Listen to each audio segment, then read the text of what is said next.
selamat pagi, siang, dan malam teman-teman. Kami akan memperkenalkan diri kami terlebih dahulu. Kami mahasiswa dari Universitas Sari Mutiara Indonesia Fakultas Farmasi dan Ilmu Kesehatan.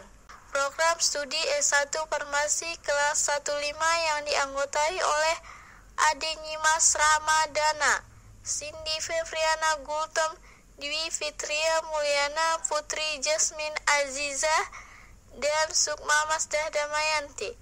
Pada saat ini, kami dari kelompok mikrobiologi membawakan materi tentang bakteri. Sebelumnya, seperti yang telah kita ketahui bahwa bakteri ada di mana-mana, di baju, rambut, tangan, buku, maupun perangkat elektronik di sekitar kita. Namun, karena ukurannya kecil, kita tidak dapat melihat keberadaan mereka secara langsung dengan mata telanjang. Dibutuhkan alat berupa mikroskop untuk melihat mereka. Untuk ini, mari kita pelajari mikroorganisme ini yuk. Bakteri.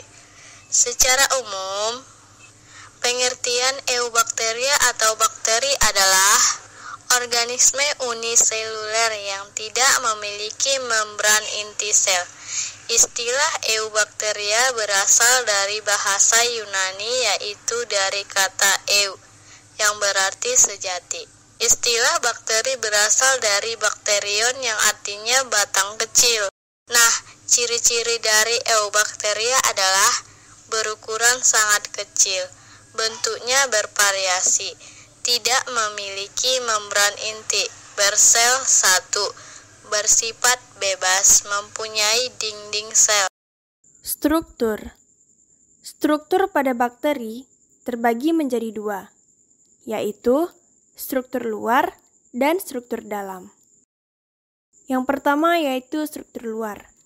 Struktur luar bakteri terdiri dari kapsul, dinding sel, membran sel, flagel, dan pili. 1. Kapsul. Sel bakteri dapat menghasilkan lendir ke permukaan selnya. Lendir yang terkumpul kemudian menebal dan membentuk kapsul.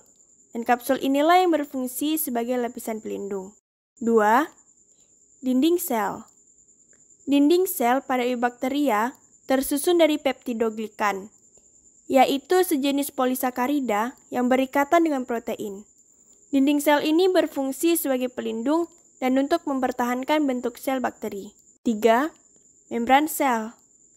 Membran sel atau membran plasma tersusun dari fosfolipid dan protein, berfungsi untuk mengatur keluar masuknya zat ke dalam dan keluar sel bakteri.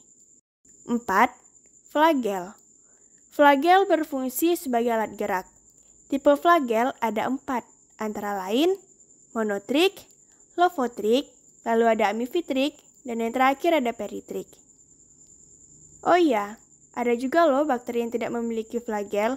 Ia disebut sebagai atrik, dan ia bergerak dengan cara berguling. Dan yang terakhir adalah pili. Pili ini mirip dengan flagel, tapi ukurannya lebih pendek dan bentuknya kaku. Dan fungsinya adalah untuk membantu penyaluran materi genetik pada saat konjugasi. Selanjutnya yaitu struktur dalam. Struktur dalam bakteri terdiri dari sitoplasma, nukleoid, ribosom, dan plasmid. 1. Sitoplasma. Sitoplasma yaitu cairan tidak berwarna yang tersusun dari air, asam nukleat, serta bahan organik seperti protein, karbohidrat, dan lemak. Sitoplasma merupakan tempat terjadinya reaksi metabolisme pada bakteri. 2. Ribosom. Ribosom adalah organel kecil yang tersebar di sitoplasma. Ia mengandung RNA dan berfungsi sebagai tempat sintesis protein. 3. Nukleoid. Nukleoid adalah nukleus semu, tempat berkumpulnya DNA kromosomal bakteri. Terakhir adalah plasmid.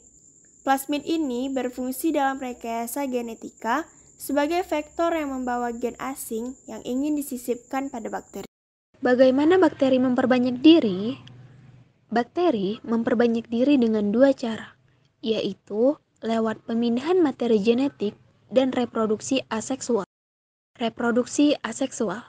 Bakteri bereproduksi secara aseksual dengan proses pembelahan biner, yaitu pembelahan dari 1 menjadi 2 sel, 4 sel, dan seterusnya, di mana pembelahan ini berlangsung spontan atau secara langsung. Pemindahan materi genetik. Pemindahan materi genetik dari satu bakteri ke bakteri yang lain disebut reproduksi secara paraseksual.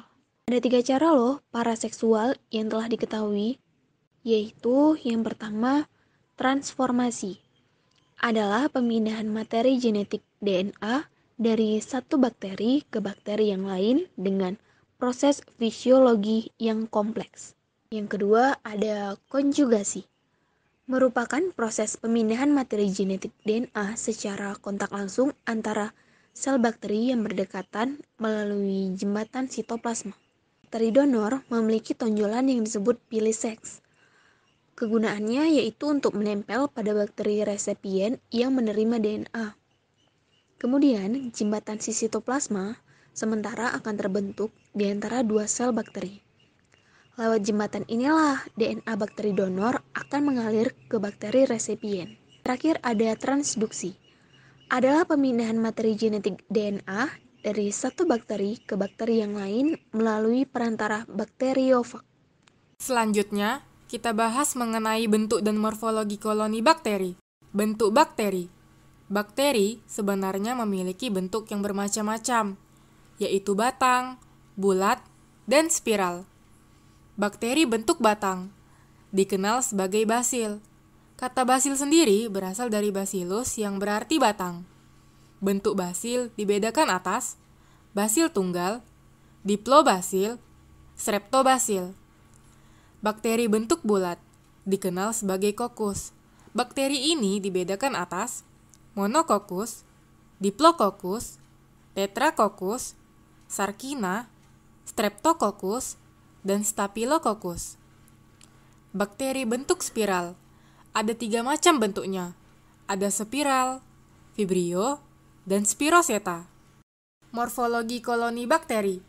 Koloni bakteri sangat bervariasi. Istilah yang biasa digunakan untuk menggambarkan morfologi koloni bakteri yaitu: pertama, bentuk. Keseluruhan penampilan bentuk koloni ada yang bentuknya bulat, seperti akar, tidak beraturan, berserabut, dan lonjong. Kedua, tepi.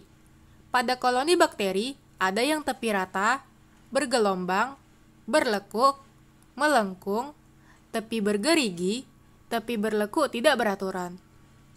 3. Ketinggian.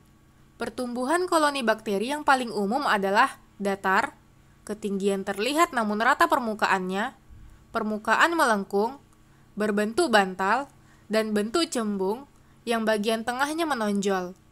4. Ukuran.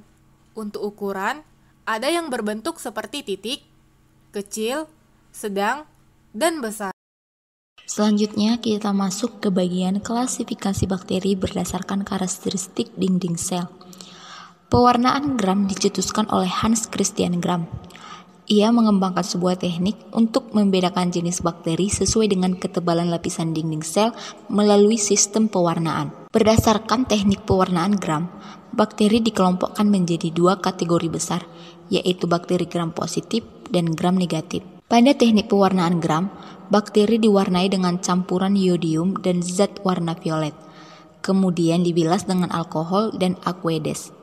Sebelum kembali diwarnai dengan zat warna merah dan safarin, jika bakteri terwarnai dengan warna biru keunguan, maka tergolong bakteri Gram positif. Sedangkan bila bakteri terwarnai dengan warna merah, maka tergolong Gram negatif. Hal ini dikarenakan bakteri Gram positif lebih mempertahankan warnanya, karena dinding selnya yang tebal dan menyerap warna lebih banyak, sehingga ketika dilakukan dekolorisasi, warna tetap tertahan. Demikianlah penjelasan kami mengenai bakteri. Apabila terdapat kesalahan baik dari informasi, kalimat, maupun aspek lainnya, kami mohon maaf. Terima kasih atas perhatiannya.